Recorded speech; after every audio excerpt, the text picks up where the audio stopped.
Section 1. Thorndike's? Good morning. Is that Mr. Thorndyke? Speaking. How can I help? I've got quite a few things which need painting and fixing in the flat, and I wonder whether you'd be able to do the work. I'm sure I'd be able to help, but let me take down a few details. Yes, of course. Well, firstly, how did you hear about us? It was my friend May Hampton. You did some excellent work for her a couple of years ago. Do you remember? Oh, yes. That was in West Park Flats. Lovely lady. Yes, she is. And what's your name, please? It's Edith Pargeter. Edith. Can you spell your surname, please? It's Pargeter. Double T, right. And do you live in West Park Flats as well? No, actually, it's East Park, flat 4. Oh, right. That's over the road, I seem to remember. Quite difficult to get to. Yes, it's at the back of the library. Right, I know. And what's your phone number? 875-934, but I'm out a great deal in the afternoons and evenings. So, would the best time to ring you be in the morning? Yes. Fine, I've made a note of that. Can I just ask, I'll be in a van, and I know parking's rather difficult around your flat. Where would you recommend? Well, I always tell people in larger vehicles to park by the post box on the other side of the road from the entrance. Good, thanks. And will you be able to give me a full itemised quote? Oh, yes, I'll list all the jobs separately with individual prices. That'd be a great help. No problem. Now, what would you like me to do? Firstly, and most urgently, is in the kitchen. With all the weather damage, the glass in the door has cracked and I'd need that fixing. I presume you mean replacing? Oh, yes, and as soon as possible. What I'll do is come round tomorrow morning and do that immediately. Oh, thank you so much. The other things aren't so urgent, but... Now, I'll make a note of everything you want doing. Well, in the kitchen, I'd like some painting doing. All the kitchen walls? Just the area over the cooker. It's very greasy. Right, it does tend to get that way. Yes. Well, if you want a proper job done, what I'd need to do is strip the old paint and plaster it about a week before I paint it. Of course. Now, May tells me you also do work in the garden. That's right. Well, I'd like you to replace a fence. Just one? Yes, at the far end. Fine, shouldn't be a problem. And that's the lot. Fine. Yeah, as I say, I can come round tomorrow morning to look over things with you. Well, that's great, thank you. So, I look forward to seeing you tomorrow at... Section 2. Welcome to Manham Port, where 1,000 years of history are brought to life. All the family can enjoy a day out at Manham, visit our copper mine, see models of the machinery it used, have your photo taken in 19th century costume, experience at first hand how people lived at different stages throughout history, and especially how children studied, worked and played. The port of Manham is located in beautiful and peaceful countryside, on a bend in the great River Avon, and developed here because it's the highest navigable point of the Avon. Boats can go no higher up this river, and proved a handy place to load and unload cargo to and from the sea, which is over 23 miles away. A small port was already established here when, about 900 years ago, tin was discovered nearby, though it wasn't until the Industrial Revolution, when a tremendous need for metals of all kinds developed, that Manham expanded to become one of the busiest ports in the country. And because it was already so busy, prospectors began to look for other minerals, and by the end of the 19th century, lead, copper, manganese and arsenic were added to the cargoes leaving Manham. In the early days, the ores had been smelted or processed in the same area they were mined. But as demand grew, the smelting process required huge factory furnaces or fires to melt the metal from the rock, and there was not enough coal in the local area so the rocks containing minerals had to be shipped long distances. Sadly, in the 20th century, the great port of Mannum declined, and thousands of workers were forced to emigrate out of the area. The building at the port fell into disrepair, and the place became almost forgotten. But then the Mannum Trust was formed to conserve the historical resources of the area. It organised scores of local volunteers to remove undergrowth to find the original outlines of the installations. It then brought in paid professionals to match installations with maps of the original port complex and to set about reconstructing it. Today, you can see the results of this ambitious programme of restoration. The intention, and we believe this will be realised before the end of the year, is to return Mannum Port to the condition it reached at its peak as the greatest copper port in the country. But what can you do and see on your visit today? Here are just a few highlights. We suggest you start with the visit to the copper mine. Travel on converted mining trains and journey into the depths of the mountain along seams once worked by hundreds of miners. Watch out especially for the great pumping machines which rid the mine of water. But please be warned that, like all mines, ours is very dark and closed in, and we do say that children under 5 and also dogs should not be taken into the mine. The next recommended visit is to the village school. While looking round the classrooms, take a special look at our display of games, which is one of the largest in the world. And it's recommended that you time your visit to coincide with a guided tour. This will give you the opportunity to ask lots of questions. Near the school is the beautiful old sailing ketch called the George. You're welcome to board the boat and look round the cabins. Look out for the ship's wheel, which was missing until only 5 years ago when it was dredged out of the silt by a local fisherman. We have no idea how it got there, but it's been polished and proudly restored to its original place on the boat.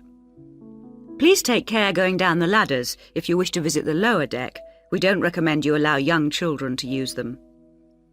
So we hope you have a memorable visit to Mannum Port, and will tell your friends all about us.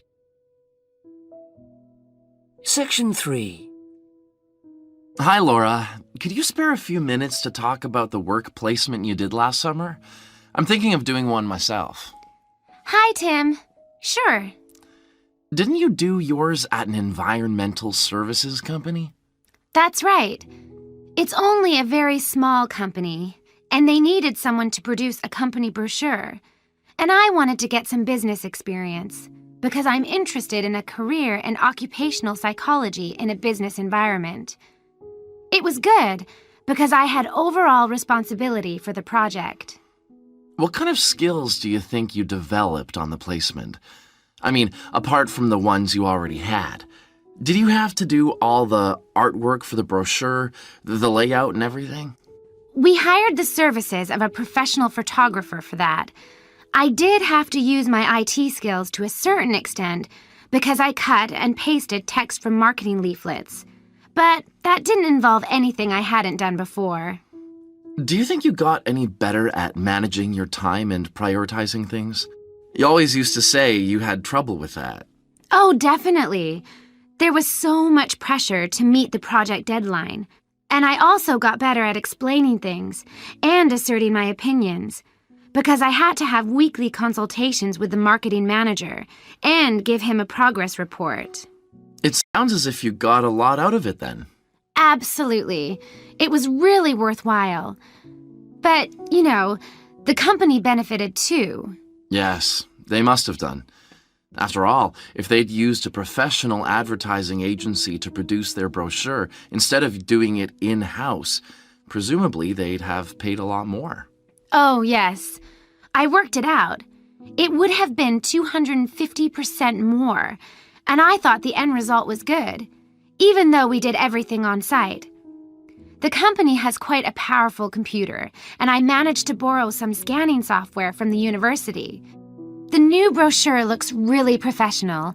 It enhances the image of the company straight away. So, in the long run, it should help them to attract clients and improve their sales figures? That's the idea, yeah. Well, all in all, it sounds very positive. I think I'll go ahead and apply for a placement myself. How do I go about it? It's easy enough to do, because there's a government agency called STEP, STEP, that organizes placements for students. You should start by getting their booklet with all the details. I expect you can download one from their website. Actually, they've got copies in the psychology department. I've seen them there. I'll just go to the office and pick one up. Right. And then, if I were you, after I'd looked at it, I'd go over all the options with someone. I suppose I should ask my tutor's advice. He knows more about me than anyone. One of the career officers would be better. They've got more knowledge about the jobs market than your personal tutor would have. Okay. And then, when you know what you want, you can register with STEP. You'll find their address in the booklet. And once you've registered, they assign you to a mentor who looks after your application. And then I suppose you just sit back and wait till you hear something? They told me at the careers office that it's best to be proactive and get updates yourself by checking the website for new placement alerts. Your mentor is supposed to keep you informed, but you can't rely on that. I don't suppose it's a good idea to get in touch with companies directly, is it? Not really. But it is the company who notifies you if they want you to go for an interview. You get a letter of invitation or an email from personnel department. And do I reply directly to them? Yes, you do. STEP only gets involved again once you've been made a job offer. Right. So once you've had an interview, you should let your mentor know what the outcome is? I mean, whether you're offered a job and whether you've decided to accept it? That's right. They'll inform the careers office once a placement has been agreed, so you don't have to do that. Is that all then? More or less. Only once you've accepted an offer, you'll probably have to supply a reference, because the placement will be conditional on that. And that's something you should ask your own tutor to provide. He knows about your academic ability and also about your qualities, like reliability. Well, thanks very much for the information. I'm starting to look forward to... Section 4. Today we're going to look at an important area of science, namely nanotechnology. So, what is it? Nano means tiny, so it's science and engineering on the scale of atoms and molecules. The idea is that by controlling and rearranging atoms, you can literally create anything. However, as we'll see, the science of the small has some big implications, affecting us in many ways. There's no doubt that nanotechnology promises so much for civilization. However, all new technologies have their teething problems. And with nanotechnology, society often gets the wrong idea about its capabilities.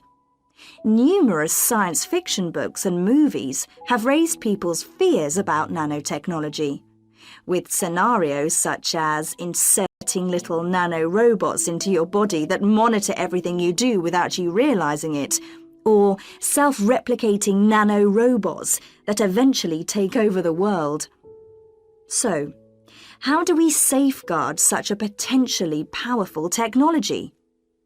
Some scientists recommend that nanoparticles be treated as new chemicals, with separate safety tests and clear labelling. They believe that greater care should also be taken with nanoparticles in laboratories and factories. Others have called for a withdrawal of new nanoproducts, such as cosmetics, and a temporary halt to many kinds of nanotech research. But as far as I'm concerned, there's a need to plough ahead with the discoveries and applications of nanotechnology. I really believe that most scientists would welcome a way to guard against unethical uses of such technology. We can't go around thinking that all innovation is bad, all advancement is bad. As with the debate about any new technology, it is how you use it that's important. So, Let's look at some of its possible uses.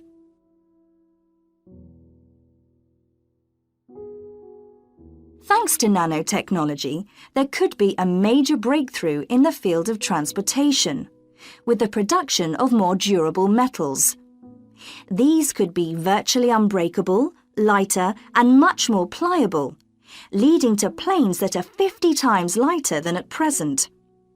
Those same improved capabilities will dramatically reduce the cost of travelling into space, making it more accessible to ordinary people and opening up a totally new holiday destination.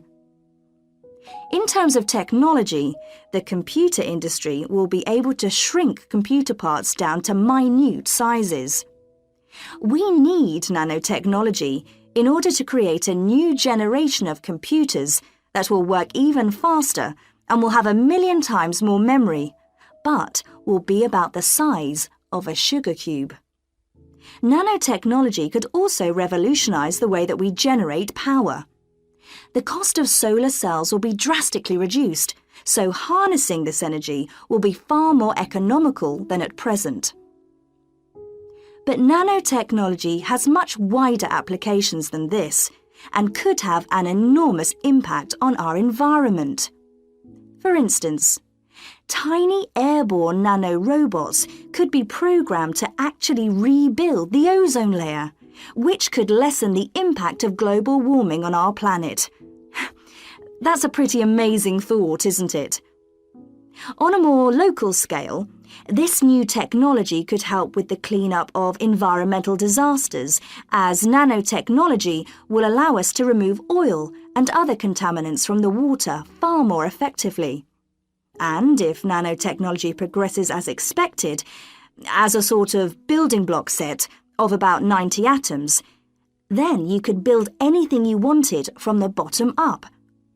In terms of production, this means that you only use what you need, and so there wouldn't be any waste. The notion that you could create anything at all has major implications for our health. It means that we'll eventually be able to replicate anything. This would have a phenomenal effect on our society. In time, it could even lead to the eradication of famine through the introduction of machines that produce food to feed the hungry. But it's in the area of medicine that nanotechnology may have its biggest impact. How we detect disease will change as tiny biosensors are developed to analyze tests in minutes rather than days. There's even speculation nanorobots could be used to slow the aging process, lengthening life expectancy. As you can see, I'm very excited by the implications that could be available to us in the next few decades. Just how long it'll take, I honestly don't know.